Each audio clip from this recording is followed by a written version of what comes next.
तो कहा अब आएंगे या नहीं आएंगे, या भक्त की सेवा में रहेंगे। नारद जी महाराज ने कहा देखो लक्ष्मी मैया वो भगवान है, वो भक्त के लिए आपको वैकुंठ को सबको छोड़ सकते हैं, क्योंकि भक्त भगवान के लिए सब छोड़ता है, तो भगवान भी भक्त के लिए सब कुछ छोड़ देते। तो कहा क्या करेंगे, भगवान कैसे आएंगे, तो कहा वो तो आप जानो। तो ब्राह्मणी माँ का रूप लेकर के लक्ष्मी माँ भगवान को लेने के लिए बलि राजा के यहाँ पर जाते हैं। राजा बलि से कहा देखो तुम्हारी कोई बहन नहीं है और मेरे कोई भाई नहीं है, इसलिए हे बलि महाराज आप मेरे से राखी बंधा लो। रक्षा सूत्र बांधा। का ठीक है मेरे भी कोई बहन नहीं, आपके कोई भाई नहीं, ठीक है आप आए हो तो ये ब्राह्मणी माँ चलो बांध दो। रक्षा सूत्र बांध दिया। राजा बलि ने सोचा कि अब इसको देऊं क्या, इसको कौन साड़ी ले ले, सोना चांदी ले ले, हो सकता है इसके घर पर हो। पूछा कि बहन तेरे को क्या चाहिए, तो कहा कि मेरे को कुछ चाहिए तो सही, लेकिन आप दो तो बोलो। कहा बोल क्या चाहिए। तब कहा कि पहले संकल्प लो कि मैं जो मांगूंगी आप दोगे। संकल्प लिया, संकल्प छोड़ा, कहा मांगो बहन क्या चाहिए। तो राजा बलि ने जब कहा बहन अब मांगो, तो कहा कि वो जो चौकीदार है वो चौकीदार मेरे को चाहिए। तो कहा हे ब्राह्मणी माँ, हे ब्राह्मणी बहन, वो चौकीदार को आप कब से जानते हो। कहा जब से आप पैदा ही नहीं हुए थे ना तब से हम उनको जानते। क्या रिश्ता है तुम्हारे और उनके। तो कहा मेरे और उनके क्या रिश्ता पता नहीं, लेकिन वो तुम्हारे जीजा जी है, मैं तुम्हारी जीजी और वो तुम्हारे जीजा जी। तब पता चला लक्ष्मी जी असली रूप में आए। तो महाराजा बलि ने कहा वाह भगवान, आप तो बावन बन करके आपने मेरे को ठगा, और लक्ष्मी जी जो है वो ब्राह्मणी बन करके उन्होंने मेरे को ठगा। तुम दोनों का काम यही है क्या, ठगना। लेकिन ध्यान देना मेरे भाई लोगों, आज भगवान महाराजा बलि को छोड़ करके जा रहे थे तो बलि महाराज के आंख में आंसू आ गए। हे प्रभु रोज आपके दर्शन हुआ करते थे, लेकिन आज आप हमें छोड़ करके आप जा रहे हैं, लेकिन मैं भी क्या करूं, वचनों में बंध गया, मैंने संकल्प छोड़ दिया, लेकिन आप छोड़ करके जा रहे हो, ये अच्छा नहीं लगता। तब भगवान ने भक्त की बात को रखते हुए, भक्त की भावना को रखते हुए भगवान ने कहा प्रत्यक्ष रूप में 4 महीने चातुर्मास तक मैं आपके यहाँ रहूंगा, और हे बलि अप्रत्यक्ष रूप में मैं सदैव आपके यहाँ सूतल लोक में निवास करूंगा। बोलिए भक्त और भगवान की जय। तो ये बलि महाराज का पावन चरित्र। फिर सूर्यवंश की कथा में राजा, सूर्यवंश में राजा हुए रघु, रघु के हुए महाराज अज, अज के हुए महाराजा दशरथ, और महाराजा दशरथ के हुए भगवान राम। भगवान राम देखो सूर्यवंश में ज्यादातर संतान यज्ञ से ही हुई, और राम जी का जो प्रादुर्भाव हुआ है वो भी यज्ञ के कारण से ही हुआ। वशिष्ठ महाराज ने यज्ञ करवाया, पुत्रेष्टि और अग्नि देवता प्रकट हुए, यज्ञ प्रसादी दी। माता कौशल्या, सुमित्रा, कैकेयी तीनों रानियों ने लिया, और महाराज वरदान के अनुसार भगवान राम जी जो है वो माँ कौशल्या के महल में प्रकट हुए। भगवान जन्म नहीं लेते, जीव जन्म लेता है और भगवान प्रकट होते हैं। भय प्रगट कृपाला दीन दयाला कौशल्या हितकारी, हर्षित महतारी मुनि मनहारी, अद्भुत रूप विचारी, लोचन अभिरामा तनु घनश्यामा, निज आयुध भुज चारी।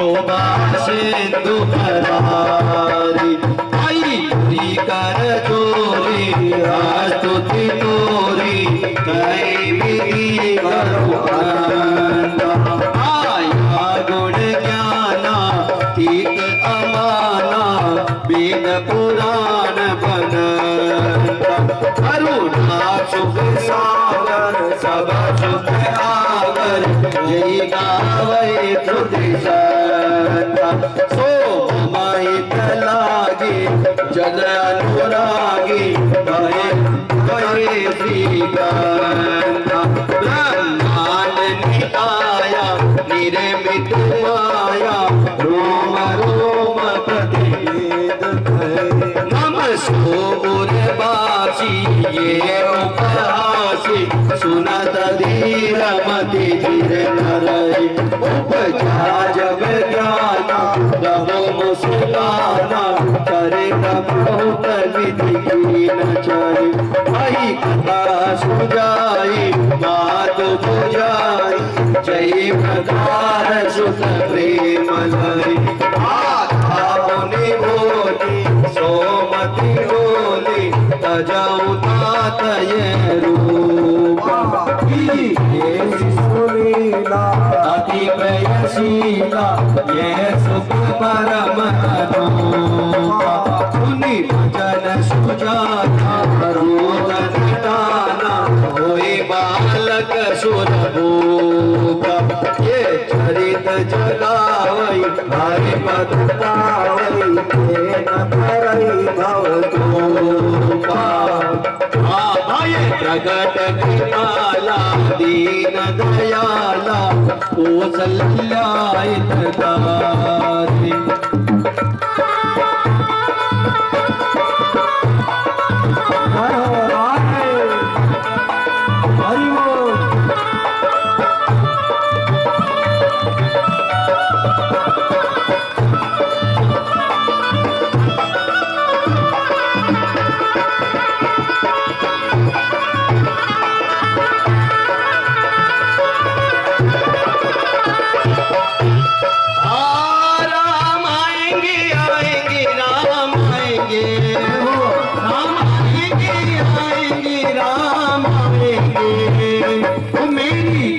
बड़ी की बाबा भूल जाएगी राम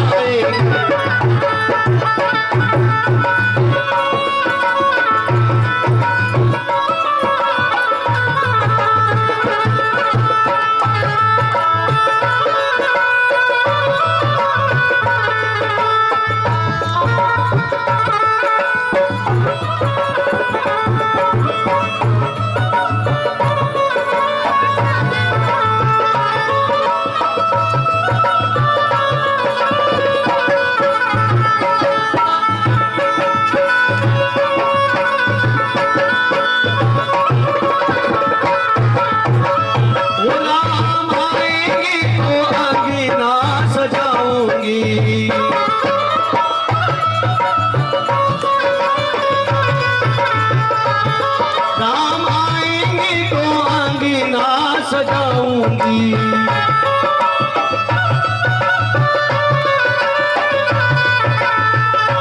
दीप जला के दिवाली में मनाऊंगी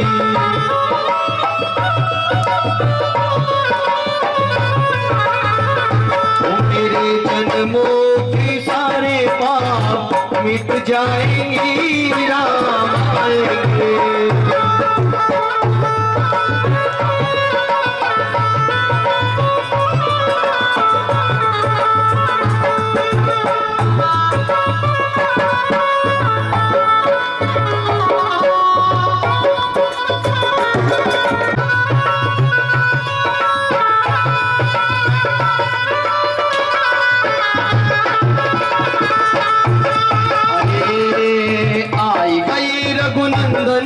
सजवा दो द्वार द्वार स्वर्ण कलश रखवा दो बधवा दो बंधनवार द्वार कलश स्वर्ण रखवा दो बधवा दो बंधनवार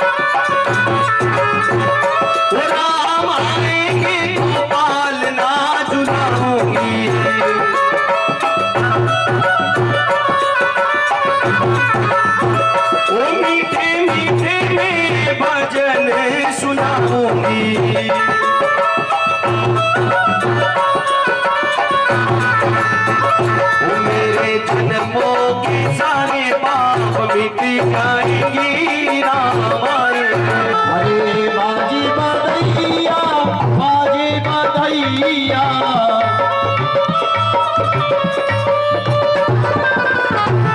भाई चारों भैया मद में बाजी बधिया।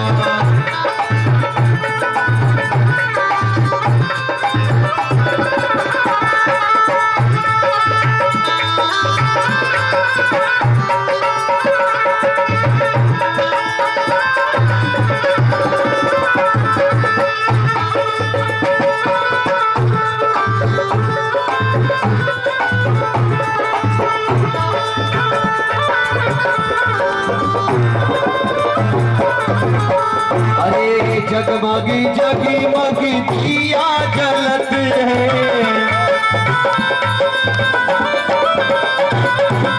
जगमगी जगमगी दिया जलत है।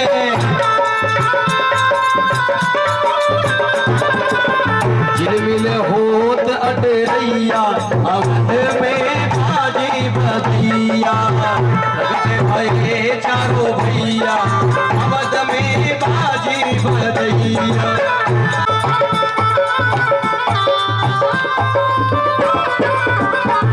अरे कोई लुटावे हीरा मोती,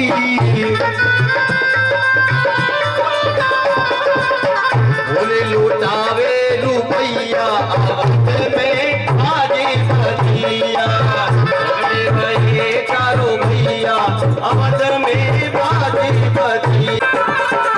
नाचत गाता भैया अवध में बाजी बधैया। भये चारों भैया अवध में बाजी बधैया।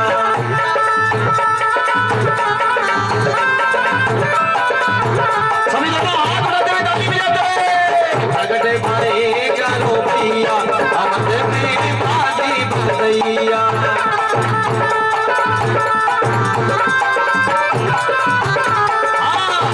भये चारों भैया अवध में बाजी बधिया। श्याम रामचंद्र भगवान की बधाई हो। बधाई दो।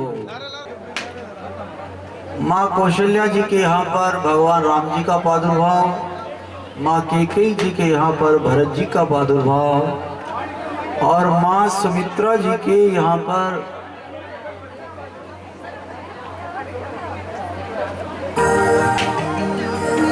लक्ष्मण जी और शत्रुघ्न महाराज का प्रादुर्भाव हुआ है। चार वेद मानव घर पर पधारे, ऐसी अनुभूति गुरु वशिष्ठ महाराज ने महाराजा दशरथ जी को करवाई।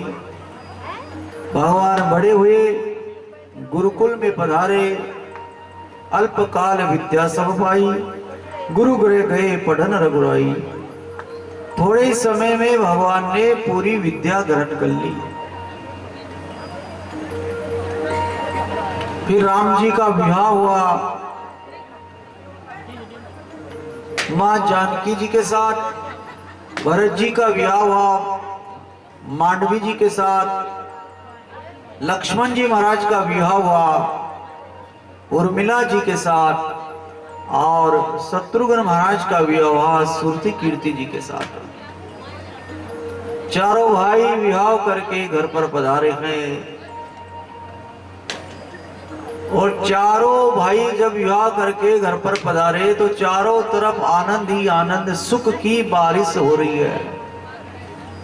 जब ते ब्याही राम घर आए,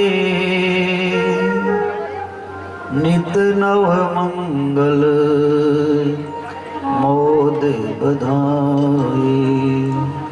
सब विधि सब पुर लोग सुखारी, रामचंद्र मुख चंद्र निहारी।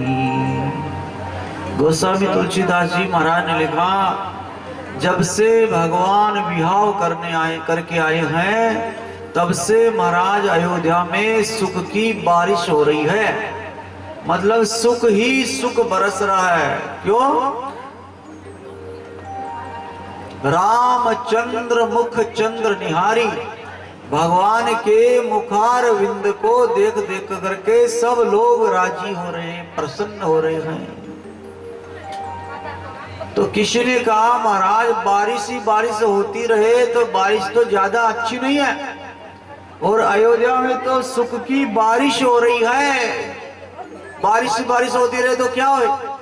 न कपड़े सूखे, न कहीं आदमी बाहर जाना है तो बाहर नहीं जा सकता। तो मन में आता है कि अब तो थोड़ा सूरज निकले, थोड़ा ताप हो। तो भगवान ने यही किया कि अब 14 वर्ष का ताप होना चाहिए, मेरे को वन में जाना चाहिए। तो मां कैकेयी को निमित्त बनाकर मां कैकेयी ने 2 वरदान मांगे महाराजा दशरथ से। पहला वरदान था भरत को राज गादी, भरत को टीका। दूसरा था भगवान को 14 वर्ष का वनवास, और भगवान माता पिता की आज्ञा मान करके जंगल में पधारे। केवट से मुलाकात हुई, श्रृंगवेरपुर में निषाद राज से मुलाकात हुई। केवट ने भगवान को पार किया। कभी कभी भगवान को भी भक्तों से काम पड़े, जाना था गंगा पार प्रभु केवट की नाव चढ़े। केवल भक्त को ही भगवान से काम पड़े अच्छी बात है, लेकिन कभी कभी भगवान को भी भक्त से काम पड़ता है। भगवान केवट की नौका में बैठे और गंगा पार किया। फिर भरत जी महाराज पधारे। भगवान जब आगे चल करके चित्रकूट में निवास करते हैं, भरत जी महाराज जब अयोध्या आए तो भरत जी को पता चला राम जी को वनवास हो गया, सीता जी लक्ष्मण जी भी गए। तो भरत जी महाराज भी भगवान को लेने के लिए पधारे। तो भगवान ने भरत जी को चरण पादुका प्रदान की। राम भक्त ले चला रे राम की निशानी, शीश पे खड़ाऊ अखियों में पानी, शीश पे खड़ाऊ अखियों में पानी, राम भक्त ले चला रे राम की निशानी। मस्तक पे चरण पादुका लेकर के भरत जी महाराज पधार गए, और चरण पादुका को कहां रखा? राज सिंहासन पर। और भरत जी महाराज अयोध्या छोड़ करके नंदी ग्राम में विराजमान हो गए, और सुबह सुबह रोज चरण पादुका का दर्शन करते, मां कौशल्या जी के दर्शन करते, गुरु वशिष्ठ महाराज का दर्शन करते, और चरण पादुकाओं से आज्ञा ले लेकर के भगवान की सेवा भरत जी महाराज यहां करते। देखो कैकेयी मां ने वरदान मांगा तो मां कैकेयी मां खराब नहीं थी। लोग कहते ना मां कैकेयी ने अच्छा नहीं किया, मां कैकेयी ने, अरे नहीं, मां कैकेयी ने बहुत अच्छा किया। क्योंकि महाराजा दशरथ का विवाह जब कैकेयी मां से हो रहा था तो कैकेयी मां के पिताजी ने वरदान वचन मांगा था कि देखो मैं मेरी बेटी का विवाह आपके साथ तभी करूंगा जब आप मेरे को एक वचन दे दो। कहा क्या वचन चाहिए? कहा आप मेरी बेटी के जो संतान होगी उसी को आप राजगादी प्रदान करोगे। तो उन्होंने वचन दे दिया। लेकिन राम जी का प्रेम इतना था कि महाराज वो वचन को भूल गए, इसलिए भरत के लिए गादी मांगी ताकि रघुवंश का वचन रह जाए। रघुकुल का नियम क्या है? सामान्य परिवार में, सामान्य वंश में कोई बच्चा जन्म लेता है, लेकिन रघुवंश में कोई बच्चा जन्म लेता है रघुकुल में, तो बच्चे को जन्म से ही लोरी सुनाई जाती है। रघुकुल रीति सदा चली आई, प्राण जाई वरु वचन न जाई,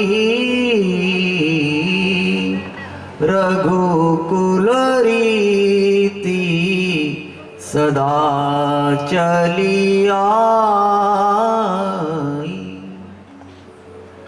बचपन से ही महाराज बच्चे को यही लोरी सुनाई जाती है, बेटा तेरा जन्म रघुवंश में हुआ है और रघुकुल की ये रीत है, प्राण जाए पर वचन न जाए।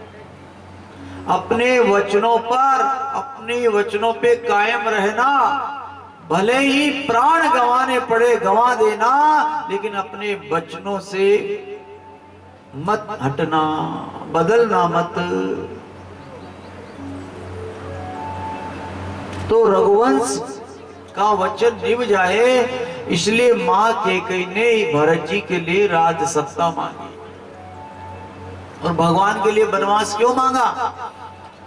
क्योंकि राजा दशरथ जी ने ही मां कैकेयी से कहा था कि मेरे को श्रवण के जो अंधे माता पिता थे उनका श्राप लगा हुआ है। क्या श्राप लगा है? कि बेटों के वियोग में तेरी मृत्यु होगी दशरथ। तो बेटे का वियोग कब होगा? चारों बेटे मरेंगे तभी तो। इसलिए मां कैकेयी ने भगवान के लिए वरदान मांगा, राम के लिए तो 2 बेटों को ननिहाल भेज दिया, भरत और शत्रुघ्न को, और 2 राम जी के लिए वनवास मांगा। तो उनको पता था कि लक्ष्मण जी भी नहीं रहेंगे, इसलिए राम लक्ष्मण वनवास चले गए। मां कैकेयी ने सोचा कि मेरे मांग का सिंदूर महाराजा दशरथ मरे कोई बात नहीं, लेकिन मेरी बेटियां जो सीता, उर्मिला, मांडवी, सुरति कीर्ति है, इनके मांग का सिंदूर सलामत रहे। इसलिए महाराज ये वरदान मां कैकेयी ने मांगे। मां कैकेयी खराब नहीं थी, मां कैकेयी ने बहुत अच्छा किया। और भगवान चित्रकूट विराजे, चित्रकूट से भगवान फिर आगे पधारे पंचवटी पर। और पंचवटी पर किसका निवास? कहते हैं कि दोस्ती हुई, किससे हुई? जटायु से। ध्यान देना, पक्षी, एक पक्षी से भगवान ने दोस्ती करी।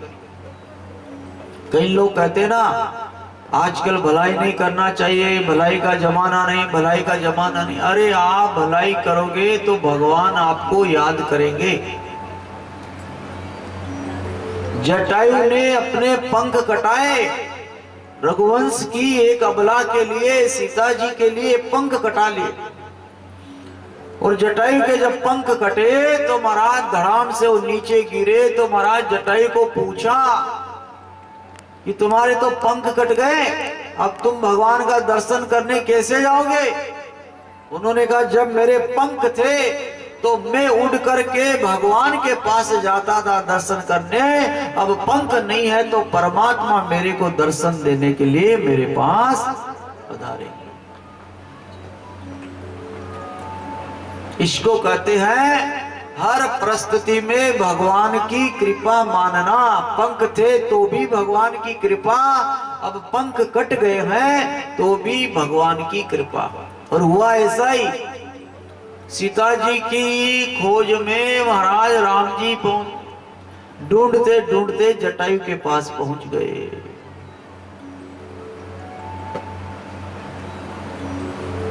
और गोद में लिया। ध्यान देना, जो सौभाग्य महाराजा दशरथ भले ही राम जी के पिता बने, लेकिन राम जी को बेटी के रूप में पाने के बाद में भी वो सौभाग्य नहीं मिला महाराजा दशरथ को भी जो जटायु को मिला।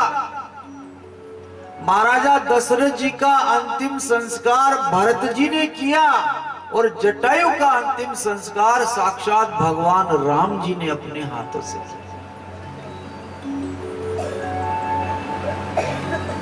पर महाराज ढूंढते ढूंढते सबरी मां के आश्रम में भगवान पधारे। बोलो सबरी मैया की जय। सबरी मैया को नवदा भक्ति का ज्ञान दिया और ज्ञान पाकर के महाराज मां सबरी भगवान का दर्शन करते करते योगाग्नि प्रकट करके भगवान के घर चले गए। सुग्रीव जी से मित्रता हुई, हनुमान जी महाराज के द्वारा सेना गई, समुद्र रामेश्वर जी की स्थापना, समुद्र को पार किया, भगवान ने रावण को मारा और सीता जी को लेकर के वापस अयोध्या आए और राजा बन गए। बोलिए राजा रामचंद्र भगवान जय। लेकिन आपको पता है राम जी जब राजा बन गए थे तो भगवान उदास रहते थे। कोई राजा बन जाए तो कितना वो राजी रहता है, लेकिन राम जी जब महाराज राजा बन गए तो उदास उदास रहते थे। राम जी से पूछा कि आप उदास क्यों हो, आपको किसकी चिंता, आपको क्या सोच है? तो किसी ने कहा कि अरे वनवास के समय सीता का हरण हो गया इसलिए आपको सोच है। कहा नहीं। लक्ष्मण के शक्ति बाण लग गई इसलिए सोच है। कहा नहीं। महाराजा दशरथ जी स्वर्ग चले गए, माताओं ने सफेद वस्त्र धारण कर लिया इसका सोच है? कहा नहीं। तो फिर आप उदास क्यों हो, क्या सोच में हो? तब भगवान ने क्या कहा, मेरे को एक ही सोच है, एक ही चिंता है। क्या? न तात को सोच न मात को सोच, न सोच अवध के राज चलावन को, न सोच लक्ष्मण के शक्ति लगन को, न सोच सीता के हरण को। बार बार कहे रघुराई मोए सोच, जटायु के पंख कटन को, मोए सोच जटायु के पंख कटन को। मेरे को एक ही सोच है और वो सोच है जटायु के पंख कटने का। ध्यान देना, आप किसी का भला करोगे तो और कोई याद करे ना करे, लेकिन भगवान जरूर आपको याद करे। आज भगवान ने अयोध्या में भी जटायु को याद किया कि देखो वो पक्षी, ये जटायु धन्य है पक्षी जाति जिसने रघुवंश की नारी के लिए अपना पंख कटा दिया। इसलिए ये कभी मत सोचना कि भलाई का जमाना नहीं है, भलाई का जमाना नहीं है मेरे भाई लोगों, भलाई का जमाना है। आप भला करो तो सही, आप भलाई का बीज बोए हो तो देर सवेर आपका भला होगा, भला होगा, भला होगा। देखो मैंने ऐसा सुना पढ़ा कि एक गरीब मां का बेटा, और वो गरीब मां अपने बेटे से कहती है कि बेटा या दूर गांव में एक महात्मा आए हैं और सुना है वो महात्मा सब कुछ बताते हैं, जा तू महात्मा के पास में जा और उनको पूछ कि हमारी गरीबी कब दूर होगी। ठीक है मां, मैं सवेरे जाऊंगा। रात्रि गमिष्यति भविष्यति सुप्रभातम। रात बीती, सवेरा हुआ, मां ने कुछ रोटी सब्जी भोजन एक कपड़े में बांधा और वो बच्चा लेकर के जाता है। जब गया तो रास्ते में उसको एक महाराज साधक मिला।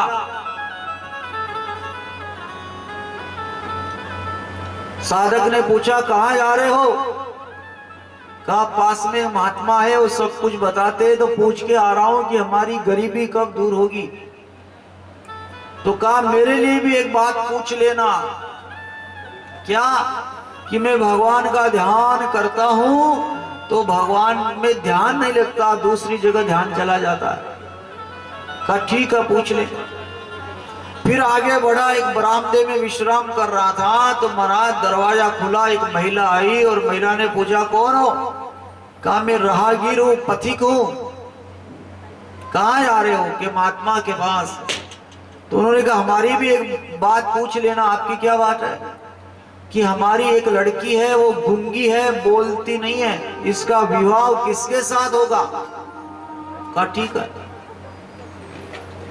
फिर और आगे बढ़े तो एक किसान मिला, क्योंकि वहां किसान के खेत में बैठ के उसने भोजन प्रसाद पाया था। तो किसान ने पूछा भैया कहाँ जा रहे हो? आप यहाँ भोजन कर रहे हो, जा कहाँ रहे हो? तो किसान से कहा आप पास में ही महात्मा है, उनसे सवाल पूछना।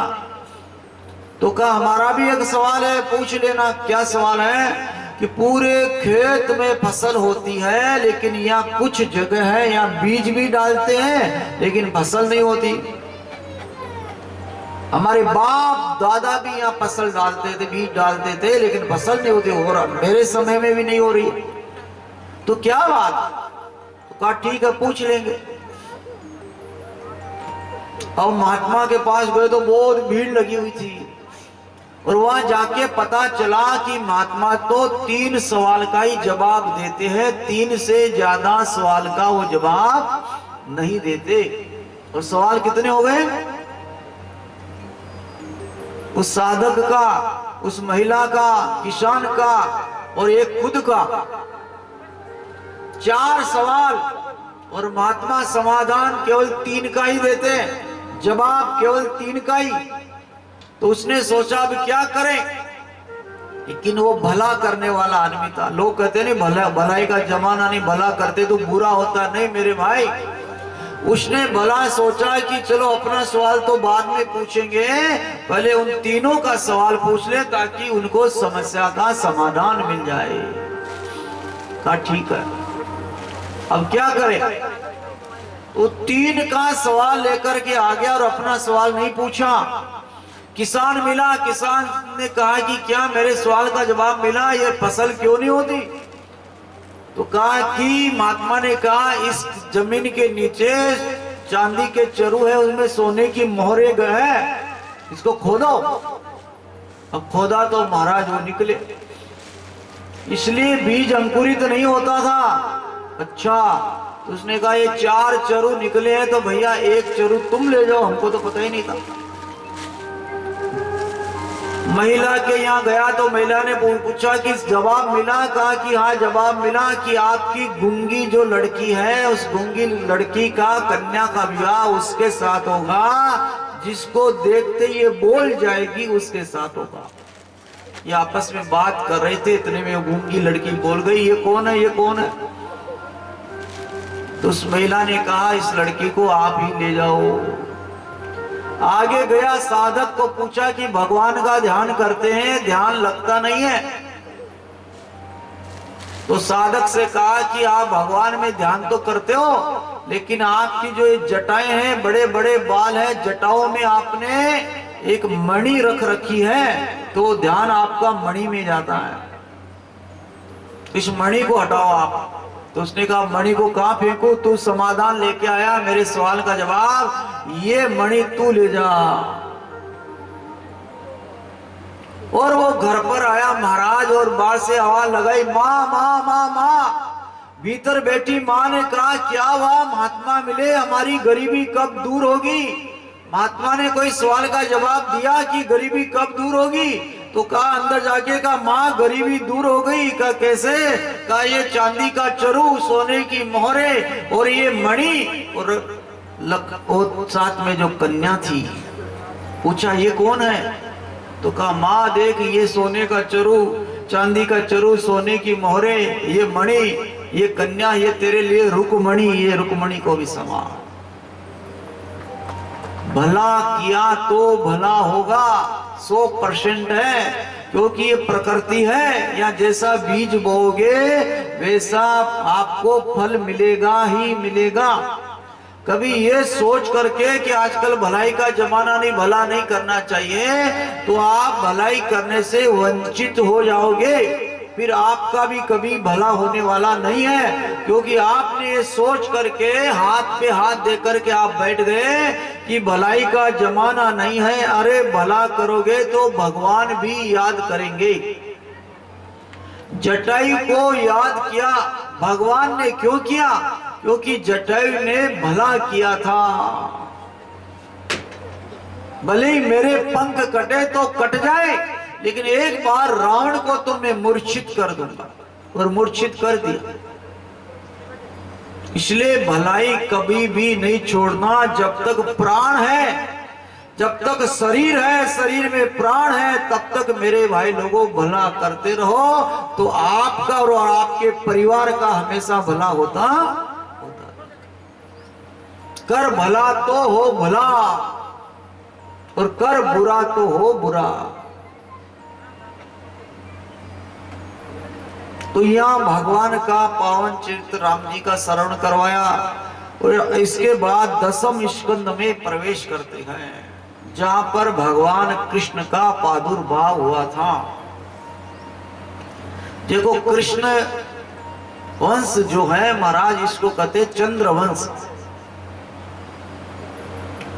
भगवान राम जी के वंश को कहते हैं सूर्य वंश, और भगवान कृष्ण का जो वंश है उसको कहते हैं चंद्र वंश।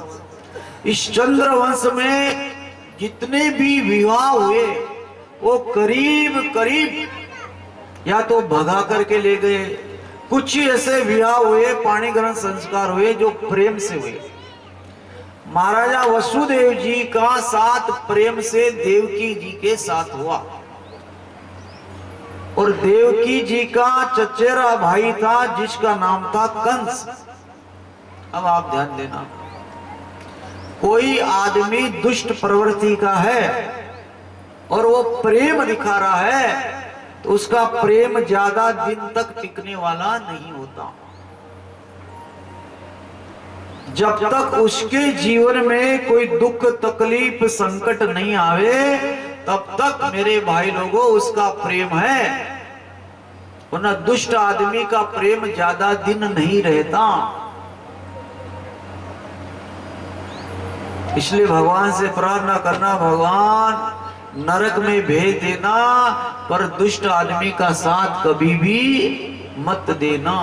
दुष्ट आदमी का साथ कैसे होता पता है? भगवान राम जी ने बताया, जिमी कपिलई घालई हराई। जैसे कपिला गाय और एक हरियाई गाय होती है ना, दूध दूहने देख बैठो तो लाते मारे, दूसरों के खेतों में घुस जाए। तो इस गाय ने एक कपिला गाय का साथ किया, और कपिला गाय दुबली पतली थी। कहा कि दुबली पतली क्यों है, चल मेरे साथ। हरे हरे घास खेत में ले गई, खाने लगी। लेकिन ये हरियाई गाय कैसे खाती है? एक बार मुंह रखती है घास में और फिर चारों तरफ देखती है, खेत का मालिक हाथ तो नहीं रहा। लेकिन इस कपिला गाय को क्या पता, वो तो खाती रही। जब इसको पता चला हरियाई गाय को कि मालिक आ रहे हैं हाथ में लकड़ी लेके, डंडा लेकर, वो तो भाग गई, और कपिला गाय चरती रही तो डंडे उसको पड़ गए। ऐसे ही दुष्ट लोग होते हैं। इसलिए भगवान ने कहा, दुष्ट का संग ना मिले, भली नरक में जाना पड़े, क्योंकि ताकर संग सदा दुखदाई। दुष्ट आदमी का संग हमेशा दुखदाई है। नरक में तो कुछ वर्षों के लिए होता है कि आपने ये पाप किया तो अब 100 वर्ष तक नरक भोगना पड़ेगा, तो बाद में तो मनुष्य शरीर मिलेगा, बाद में तो दुख कटेगा 100 वर्ष बाद। लेकिन दुष्ट आदमी का संग करोगे तो हमेशा दुख ही दुख मिलेगा, हरियाई गाय की तरह। तो कंस जो था मेरे भाई लोगों, बड़ा दुष्ट आदमी था। अब देवकी का विवाह जब वसुदेव महाराज के साथ हो गया, तो कंस जो है स्वयं सारथी बनकर के, ड्राइवर बनकर के रथ चला रहा। मेरी बहन, मेरी बहन, मेरी बहन, देवकी, देवकी, देवकी।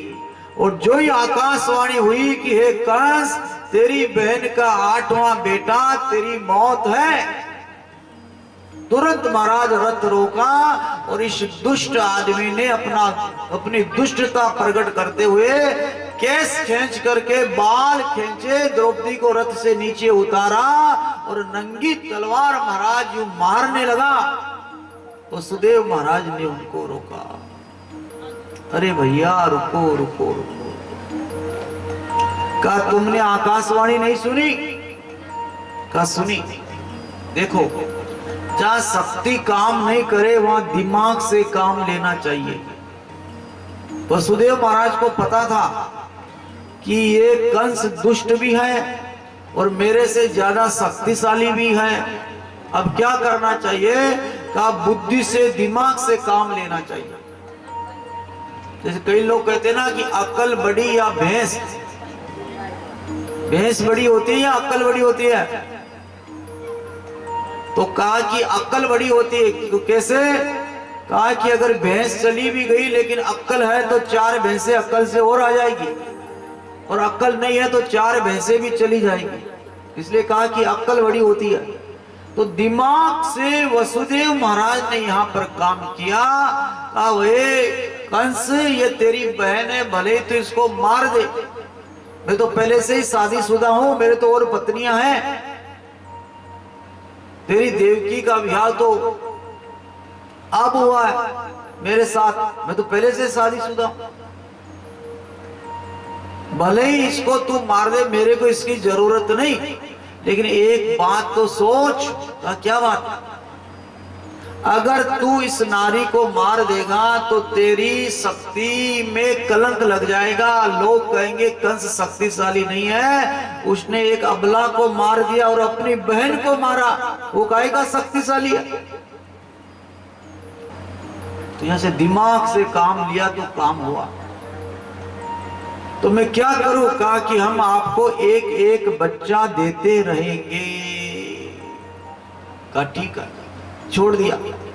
देखो यहां पति का धर्म बताया, पत्नी मुसीबत में है तो पति का धर्म होता है कि उस पत्नी को बचाएं। अगर वसुदेव महाराज पति बने हैं, केवल पत्नी का धर्म नहीं होता, पति का भी धर्म होता है। तो वसुदेव जी महाराज यहाँ पति का धर्म निभाते हुए अपनी धर्म पत्नी की रक्षा उन्होंने की। क्योंकि अग्नि की साक्षी में और 5 बच्चों के सामने उन्होंने अपनी धर्मपत्नी का हाथ पकड़ा। इसलिए पति का भी धर्म होता है अपनी धर्मपत्नी की रक्षा करे।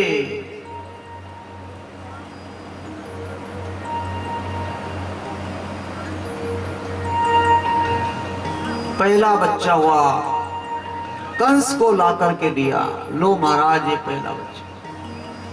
कंस ने छोटे से बच्चे को देखा और मन में धार्मिकता आ गई कि इस बच्चे ने मेरा क्या बिगाड़ा, छोटा सा नन्हा सा बच्चा, इसको मार के मेरे को क्या मिलेगा। और दूसरी बात, आकाशवाणी ने कहा कि 8वां बेटा, ये तो पहला है, छोड़ दिया, जाओ।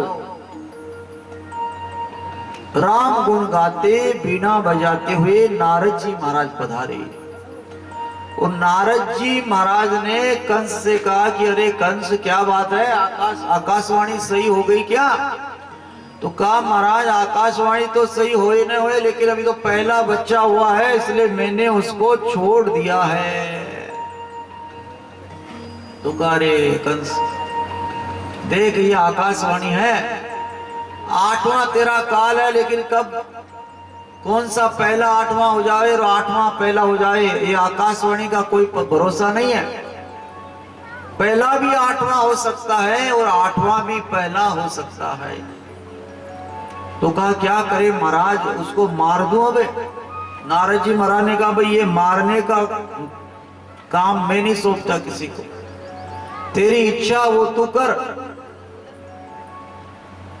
तो क्या करे, तू जाने, तेरा काम जाने भैया। कंस ने उस बच्चे को बुलाया और बच्चे की हत्या कर दी। फिर दूसरा, तीसरा, चौथा, पांचवा, छठा, 6 बच्चों को मार दिया, जेल में बंद कर दिया वसुदेव महाराज और देवकी जी को। 7वां बालक जो था वो शेष नारायण भगवान। बोलो शेष नारायण भगवान की जय। क्योंकि भगवान ने लक्ष्मण जी महाराज राम जी के समय छोटे भाई बनकर के आए थे, तो भगवान ने शेष नारायण भगवान से कहा कि चलो अवतार लेना है, द्वापर आ गया। तो शेष नारायण भगवान ने मना कर दिया, कहा अवतार आप ही लो, हम तो कोई अवतार नहीं लेंगे। पहले त्रेता युग में अवतार लिया, आपका छोटा भाई बना दिया, लक्ष्मण ये करो, लक्ष्मण ये करो, ये सब काम मैं ही करता रहा। मर्यादा मर्यादा मर्यादा के चक्कर में आप तो बड़े बने रहे और मेरे को छोटा बना दिया, सब काम मेरे को करना पड़ा। और जहां बोलना था वहां भी मैं बोल नहीं सका। नहीं लक्ष्मण तुम छोटे हो, तुम छोटे हो, अब अवतार मैं तो नहीं लूंगा, अवतार आप ही लो। हाँ, अगर आप मेरे को कहते हो कि तेरे को अवतार लेना है तो अब के अवतार में आपका छोटा भाई नहीं बनूंगा, अगर बड़ा भाई बनाओ तो मैं चलूं। भगवान ने कहा ठीक है, इस द्वापर में आप मेरे बड़े भाई बनोगे। थोड़ी थोड़ी जगह दे दो। श्री कृष्ण गोविंद हरे मुरारी, हे नाथ नारायण वासुदेवा, श्री कृष्ण गोविंद नारायण वासुदेवा, श्री कृष्ण गोविंद हरे मुरारे, हे नाथ नारायण वासुदेवा, श्री कृष्ण गोविंद हरे मुरारे, हे नाथ नारायण वासुदेवा। लक्ष्मण जी महाराज ने शेष नारायण भगवान ने कहा कि मैं अभी अवतार एक शर्त पे लूं, अगर आप मेरे को बड़ा भाई बनावे तो कहा ठीक है। तो यही महाराज शेष नारायण भगवान माँ देवकी जी के गर्भ से रोहिणी माँ के गर्भ में पधारे और वहां पर उनका जन्म हुआ, प्रादुर्भाव हुआ। लेकिन शेष नारायण भगवान बलराम जी के रूप में पधारे तो सही, अभी तक उन्होंने आंख नहीं खोली। जन्म तो हो गया, प्रादुर्भाव तो हो गया, प्राकट्य तो हो गया, लेकिन आंख नहीं खोली। किसी ने पूछा कि आंख क्यों नहीं खोल रहे हो, तो कहा कि आंख खोल करके किसको देखूं, दुनिया के लोगों को देखूं नहीं, जब तक भगवान नहीं पधारे तब तक मैं अपनी आंख को बंद ही रखूंगा। तो शेष नारायण भगवान बलराम जी महाराज पधार तो गए, लेकिन उन्होंने अपनी आंख को बंद रखा। कंस को समाचार मिला, क्या समाचार कि महाराज 7वां गर्भ जो था वो गिर गया, तो अच्छा वह पाप से बचे। अब कहा कि 8वां बच्चा आने वाला है, वो मेरा दुश्मन है, पैरा बहुत जबरदस्त पैरा कड़क कर दिया। जेल से लेकर के कंस के महल तक चौकीदार ही चौकीदार। जेल के चौकीदार ने अपने पड़ोसी के कान में बोला, उसने उसके कान में, उसके कान में बोलते बोलते कंस के यहाँ पर जो चौकीदार है उसके कान में बात जाती और वो कंस के कान में बोलता, जैसे मोबाइल। इतना कड़क पहरा बंदोबस्त। कहते हैं कि कंस की जेल में देवता लोग आए गर्भ स्तुति करने। सत्यव्रतम सत्य परम त्रिसत्यम सत्य से योनिम नीतिम से सत्य सत्य से सत्य मृत की स्तुति देवताओं ने की। देवता कंस की जेल में क्यों आए? क्योंकि देवता वैकुंठ में गए और पूछा कि भगवान कहाँ है, तो वैकुंठ वालों ने कहा भगवान तो वैकुंठ में नहीं है। कहाँ गए? कहा धरती पर गए भगवान। धरती में कहां पर गए? कहा भारत देश में। भारत देश में कहां गए? कहा उत्तर प्रदेश में। उत्तर प्रदेश में कहां गए? कहा कि मथुरा में।